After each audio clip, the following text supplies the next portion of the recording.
আসসালামু আলাইকুম রহমতুল্লাহি ওয়া বারাকাতুহু। কুল্লু জায়গাতিল মউত। আমরা একদিন না একদিন সবাই দুনিয়া ছেড়ে চলে যেতে হবে। তাই আজকে সবাইকে একটা রিকোয়েস্ট করব, আমার বয়সটা যেন সবাই কফিলিং করে দেয়, সবাইকে শোনার তৌফিক দান করেন। জেদ্দা, রিয়াদ, দাম্মাম, আপনার তাবুক, তাইমা, জিজান, আল কাসিম, বুরাইদা, মানে যত ডিস্ট্রিক্টের সৌদি আরবে লোক আছেন সবার জন্য এই বয়সটা। দেখেন আপনারা পুরান হাউস ড্রাইভার আছে, অনেক ধরনের ড্রাইভার আছে, এই নতুন নতুন লোক বাংলাদেশে যাইতেছে, ওরা সব আওয়ামী লীগের ছিল, কোনো কাজকর্ম করে নাই, এ দেশের মধ্যে সন্ত্রাসী করে খাইছে। তো এদের ওই দেশে গিয়া ও এখন বর্তমানে বাপ মা পাঠাই দিছে, কেসের মামলা, এই মামলা সেই মামলা। তো আল্লাহ বলছে না, যার শাস্তি হবে পৃথিবীতে কেউ ঠেকাইতে পারবে না। আল্লাহ ছাড় দেই, ছেড়ে দেই না, এই জন্য আল্লাহর এই বিধান।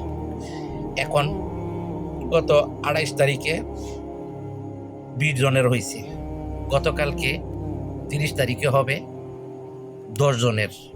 তো এরকম অপহরণকারীদেরকে সৌদি আরবে দৈরা দৈরা কল্লা কাটা হইতেছে।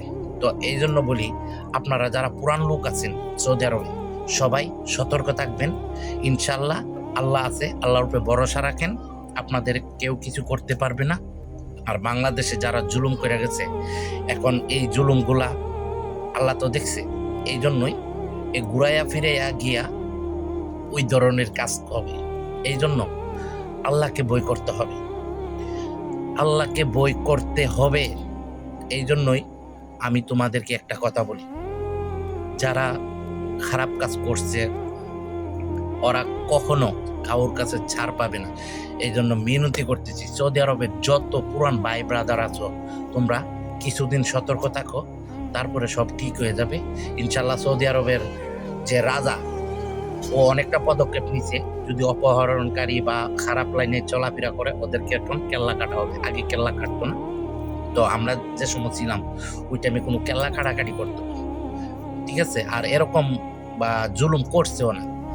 এখন বাপ মা জোর করে পাঠাই দিছে দেশ থেকে, দেশের মধ্যে খুব খারাপ ছিল, কোনো কাজ করে নাই, সন্ত্রাসী করে বেড়াইছে, মানুষের লুট্টা পাট্টা খাইছে। ওই দেশে গিয়েও এ ধরনের কাজ করছে, মনে হচ্ছে ছাড় পায়ে লাগবে, কিন্তু ওইটা আরবি দেশ।